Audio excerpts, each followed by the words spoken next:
How's it going, everybody? Episode 23 of the Alex Bromwich Presents vlog, and I'm joined by my neighbour, Beeben. How's it going, Beeben? It's going good. Good. It's going real good. Do you want to introduce yourself to everyone and tell them what you do and who you are and why the hell you sat here in my little vlog studio thing? Yeah, absolutely. Well, I guess I'm over here because I am his neighbor, so it's convenient, first of all, right? We're humans, so convenience is a big thing in our life. But actually, I run a business from the home. I'm in the medical, as you see, Russell Distribution. In a nutshell, kind of do a lot of complicated things, but really what we do is we supply medical devices to medical clinics. A little bit deeper into that, we're in a niche area of neuropathy, so we use a non-invasive, drug-free protocol, and then we actually insert these products into the doctor's protocol. So we not only deliver a product, but really we deliver them a process, which adds to their business model. So short form, that's kind of what I do. Okay, that's what you do, but Yeah. Who are you? I mean, where are you from? What's your little bit of a history for you? Okay, well, see, I don't get to do that much. So normally it's product process implementation. That's usually my gig. But so I'm actually not from America. Yeah. I'm from Canada. Awesome. I was born in Toronto, northern Toronto. Moved to the States when I was 7 years old. I played a bit of hockey, quite a bit of tennis actually. Left hockey for tennis. And I actually didn't finish high school. I left to start working right away. Started my own business at a very early age and got a little kick for cars, saltwater fish, and I just got married to my beautiful wife about 6 months ago. She's pretty awesome, isn't she? Yeah, she is. I got lucky. Got lucky. Yeah. Definitely. Yeah. Yeah. Cool. Well, then looping back to the business side, because I mean, one of the things that we talked about, you know, when I first came over, was the way that you market your business and the way that you don't take a traditional business marketing approach to your business. So what's that? Tell us more about it. So our approach to business, it was really actually a forced. So we used to follow the seminar model where we'd get people together and kind of I like to call it the adult version of the Tupperware party. Yeah. You know, you invite people over, it's a Tupperware party, you sell the product to everyone that you invite. But we did it on a medical model with massage therapists. And unfortunately, we had a manufacturer cut us off and go direct to the public, which forced us to, you know, really pick up a new model. The reason why we had to pick up a new model is we wanted to go more medical, but we found the margins were less. So that whole inviting 30 people and thinking you were going to even, you know, feed yourself was gone. So what we had to do was develop a model that each medical center that we partnered with, it wasn't a one-time opportunity and then find the next. We had to capitalize on a financial opportunity per patient, which is what we did with a lower cost product. And actually it allowed us to get better results, better patient compliancy.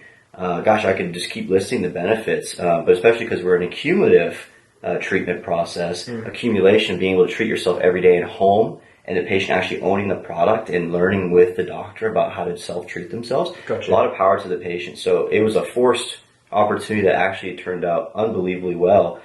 And as you mentioned, how have we now shifted with the marketing aspect? We started using a product called Clickfunnels. Yeah.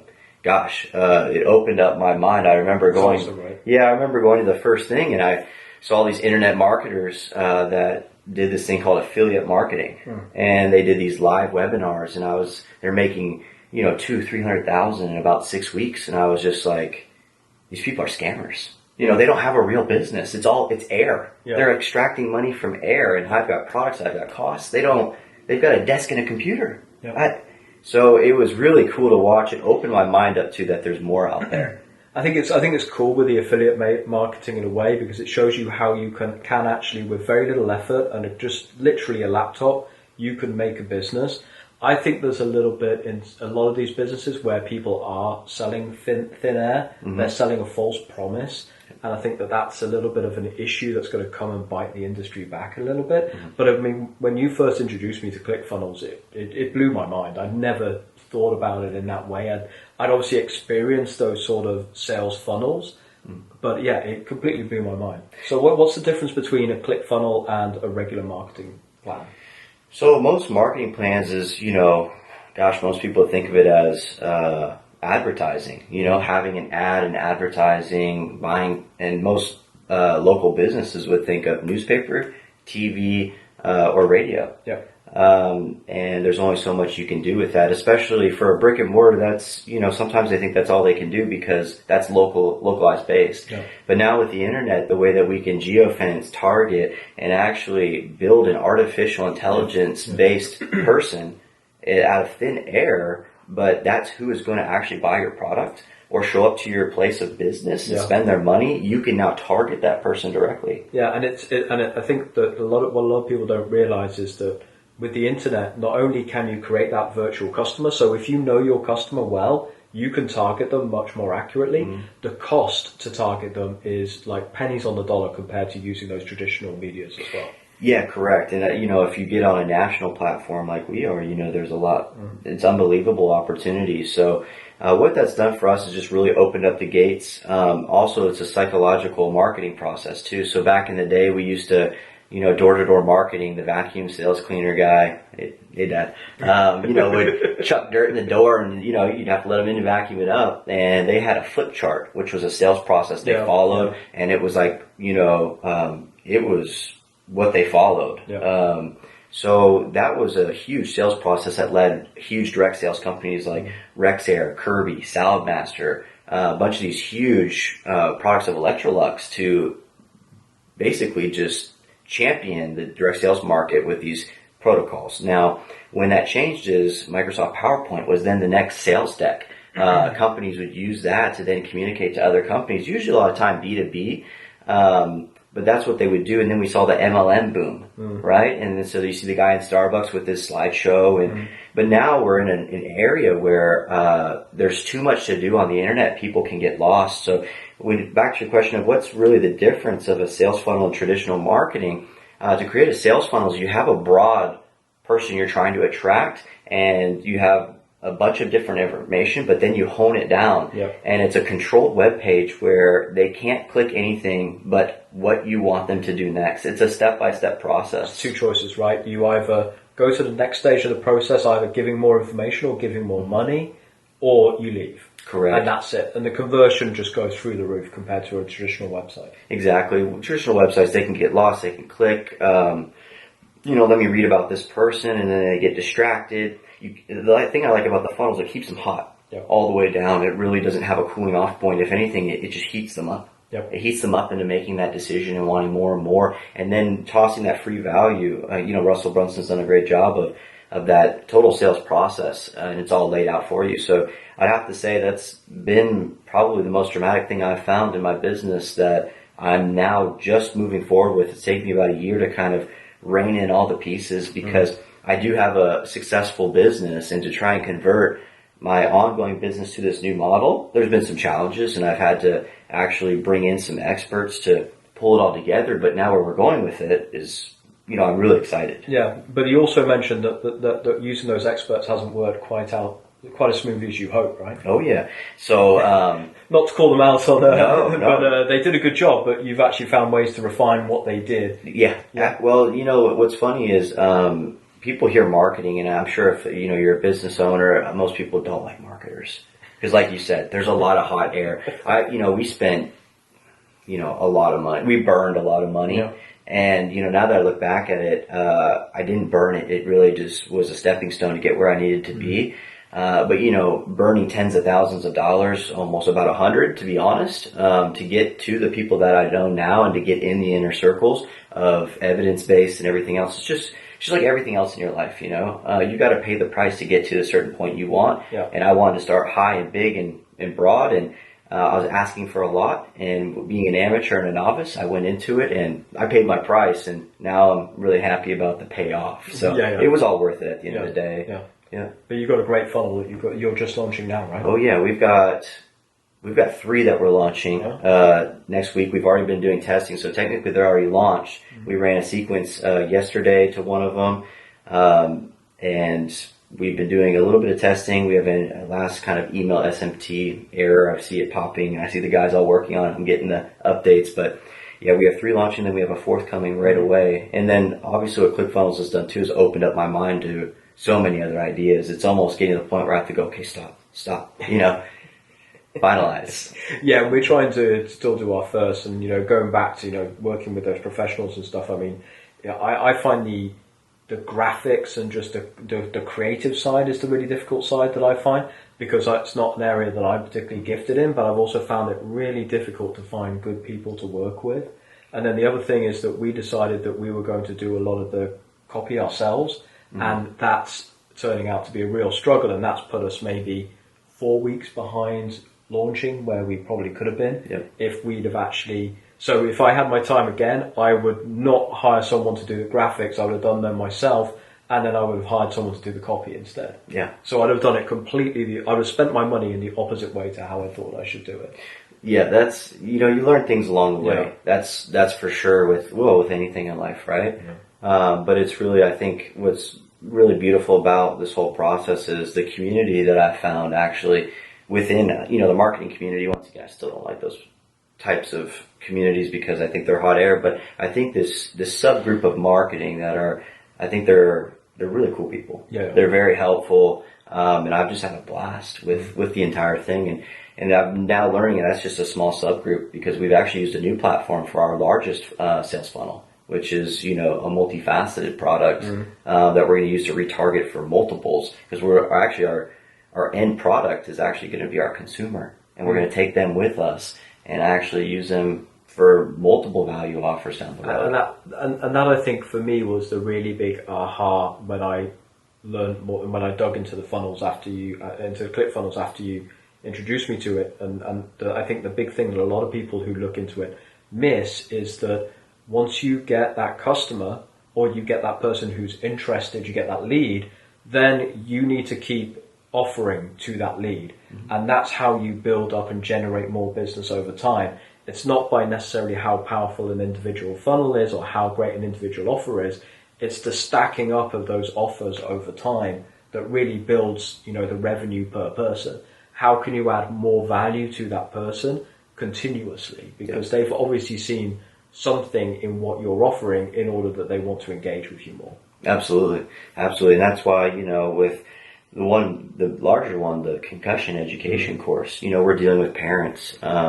What a broad spectrum, right? Yeah. And then we're honing it down to the main thing the parent is actually providing for the child, which is, that's natural instinct we're dealing with here. That's what we're going to capitalize on. Yep. And then we're going to utilize that to bring other value to parents, because, I think being a parent, even though I'm not one, I have parents, and I think everyone has a point where they struggle with their kids, whether keeping them safe, whether it's knowing if they're doing well in school, how do they compare to other kids in the world, are they taking drugs? There's a lot of things that I'm sure parents, if they had that outlet or that resource to just, have that voice or that courage, that education, whatever they're looking for in a product down the road, that's kind of the road that we're gonna go down, and attracting that parent, continually offering them value and bringing people and ideas together, and using this more as a communication platform more than anything. That's what I see it at the end of the day.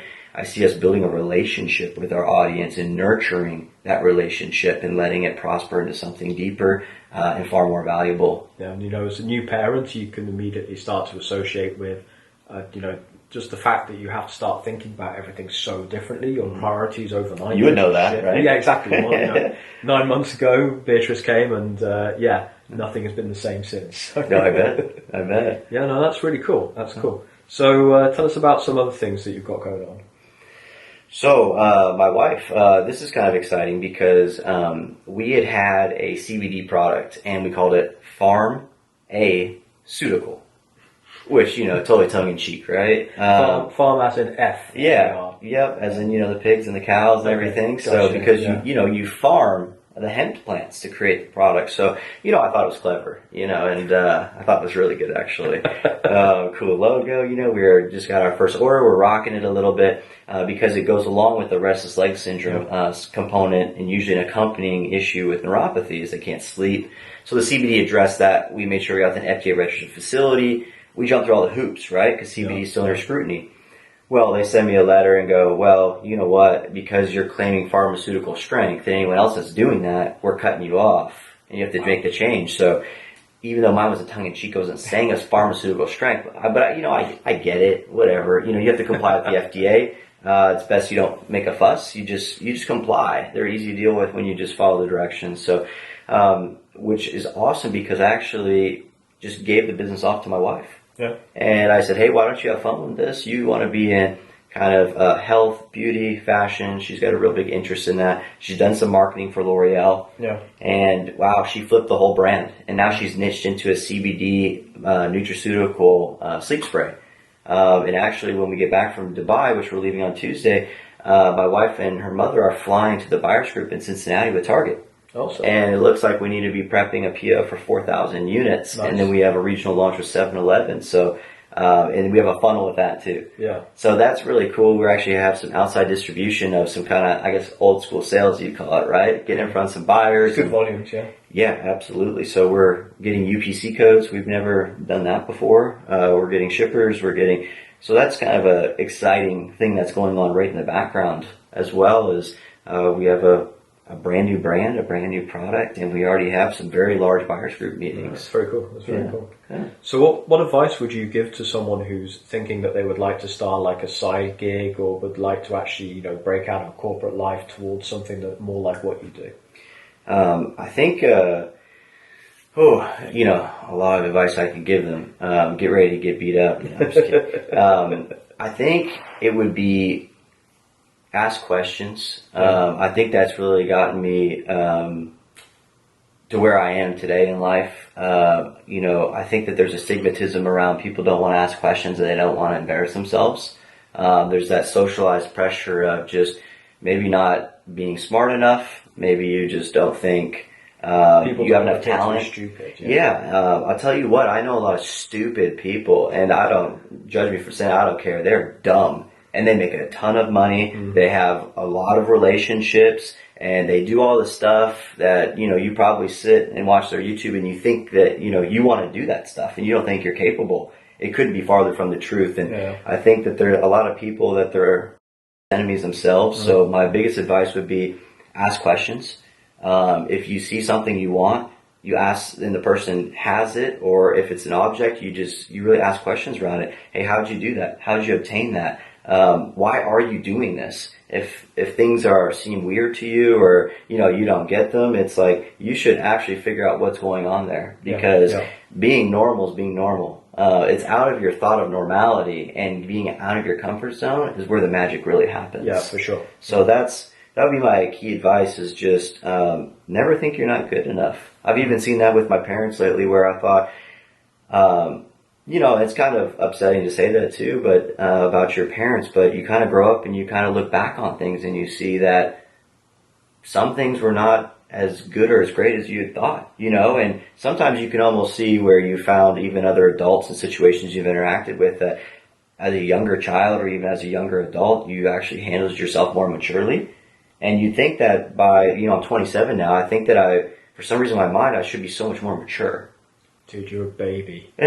Well, but I'm just you're saying, a baby. You're 12 years younger than me. I'm just saying that, that's a limitation on my mind. Yeah. Right? I'll probably be 40 years old saying the same thing, still doing some dumb stuff that most people think I'm like 10 years old, but I just think that's another self-limiting factor that, I don't have enough experience or you only get experience by trying. Yeah. You can be 60 years old and not have experience. Yeah. So I think that's another just thing that I've found just growing up is that self-limitations of thought of how something is actually supposed to be. It's not, and it's just what you make it. It's all a mindset. Yeah. So. No, I agree. And I think the idea that, there has to be a certain amount of experience before you do things. Mm-hmm. Yes, you do need experience, but you need direct experience. And, you need to be able to apply what you're learning into what you're doing. Otherwise, nothing tangible ever comes from it. You can't you can be as book smart as you want and you can read as much as you want, but until you actually go out and you start using those things in real life and trying to do things that matter in changing things, mm-hmm. you never really learn anything. Yeah, you're developing a tool, and I can strip a nail with a hammer. That doesn't even make sense, but neither does me actually physically trying to build something. It's such a joke. I mean, and so that's something that, I've tried to hone in on that, but it's something I'm not good at. And that's another thing too, is you'll figure out real quick, like you said, that if you don't ever use your tool, first of all, you don't know how good your tool is, how honed it is. or even how good you are at applying it. Yeah. And those are just critical things that I think that's where you can sit back and learn the most, come back and then move forward even further once you figure that out. Yeah. Figure out where your strengths are and spend your time, just like, you said with the funnel. Would have done this differently than this, and that was just applied. I haven't even started yet, and I'm already learning lessons along the way, so it's always really interesting. Yeah. Cool. Well, what are the last few things you want to leave the watchers and listeners with? Obviously, check out your products and check out your funnels. Oh yeah, absolutely. Any other little pearls of wisdom? I think we'll do more of these. So. Yeah. See, my mind gets spinning too much. I got too many things. I have to have a little bit of direction, otherwise I kind of go all over the place. But I'll just stick with the self-limitation. I just want to reiterate that it's just it's so self-limiting, and anyone that's really watching this and you want to break out or anything like that, I think they should contact you and take a look first at ClickFunnels. I think that was such a can opener, like a can of worms I opened. And it was like probably the coolest things that I've ever done. And, if you're wanting to break that social norm and have a side gig or, buy that car, go on that trip that you're doing or something like that, or if it's even just justify spending more time with your family, usually having a side gig that generates some extra income will get that for you. It's not all about income at the end of the day, but really financial freedom's very special. Yeah. And if that's something that you are looking at or you're trying to get from this video today or you're interested in, you should throw your link up for everyone to check that out. Yeah. And I will take a look at that 100-day challenge. Yeah. I remember we hired Monica on, my wife, and I said, look, one of the first things that you're doing is taking that challenge. So that was 49 days ago or so. Yeah, and so she is now gone through the 100-day challenge and the 30-day challenge, and she's got her own brand, her own product. She's built her own funnel, and now she's like right on the cusp of launching next week. So I'd love to do an update and tell you where she's at, even if she's completely failing, because that's totally a possibility. And what the lessons are if that happens, right? Exactly, and but hey, maybe she'll get that Target deal, and it's no big deal. 7-Eleven. Yeah, exactly, 7-Eleven. But absolutely, that's something that I would say, taking away from the video, check out. My wife, she could probably get on here and tell you about all that she did with it too. But that was exciting to see her grow and do it, because I'm an idea guy, I'm not a practical application guy. So it was perfect when she really expressed interest in being able to do that. I was like, great. I think the point is as well is you can go from, guided through that challenge, you can go from zero knowledge to having a finished product and a finished marketing plan within 30 days.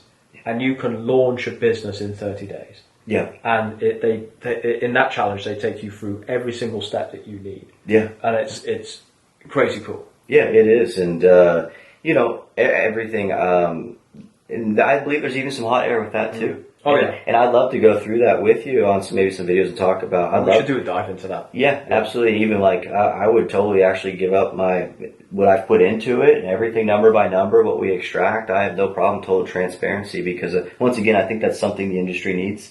I think a lot of people just sell circles and, make things up, and, starting a business it's not cheap. Yep. I don't care what anyone says, because it can be invested in, whether it's funds, time, effort, or your sanity. Yeah. And you're going to pay with one of them. Yeah. I don't care which. You got to be ready for that. Yeah, so, sure. Talking about the real investment and stuff is that it's always going to be one, because it's just like, energy. It doesn't die. It's not created. It's just, it's moved around. You need to build up enough energy and put it in. Energy comes from somewhere. Yeah.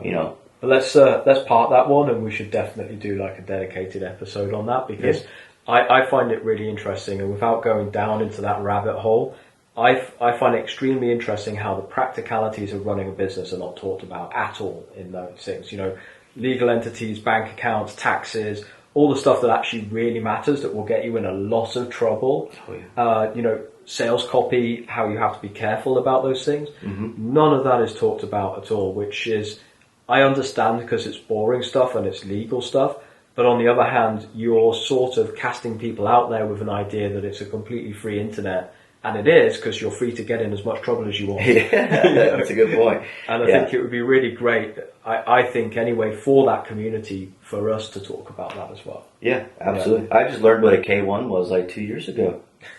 And I've been filing one for another year previous to that. Yeah. But then, you start learning advantages of it. We wrote off a utility vehicle for the company, and my wife got her dream car. Yep. So, I mean, even though it's boring, there's some little things you can find with, like, taxes and stuff that can get you some things that you didn't even know were really possible. And I'm sat here waiting for my EIN number so that I can actually start putting expenses through the business. So I'm stuck, not able to spend any money, because if I spend it now, it's harder for me to put it through the accounts of the business later. Exactly. And so, if I'd have known that 5 weeks ago, I would have done that 5 weeks ago. So, it's just...